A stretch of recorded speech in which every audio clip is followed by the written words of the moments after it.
నేను ఎలాంటి కష్టం వచ్చినా పారిపోను బేసిక్. ప్రాణం పోయినా సార్, ప్రాణం పొద్దంటే అది నిజమైన విలువలు కష్టం అంటే దీనివల్ల చాలా మంచి అద్భుతం జరుగుద్ది. కానీ ప్రాణం పోద్దంటే ఒక క్షణం ఆలోచించి చేసేస్తాను వెనకాల. But the cost should be worth giving up my life. అలాగే అంటే నాకు మనుషుల్లో నమ్మకం పోగొట్టుకోవడం ఇష్టం లేదు. మనందరం ఒక కట్టుబాటు మీద బతుకుతాం మనందరం.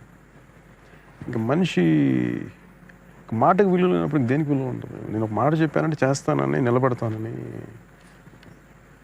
మరి వాటికి విలువ లేనప్పుడు ఇంక మనకి కన్వీనియంట్గా బతికేస్తే ఎలాగానే నాకు అనిపిస్తుంది. అందువల్ల నేను అది చేయను. మిగతా వాళ్ళు నుంచి నేను ఆశించను. చేస్తే అది వాళ్ళ సంస్కారం అంత అనుకుంటాను.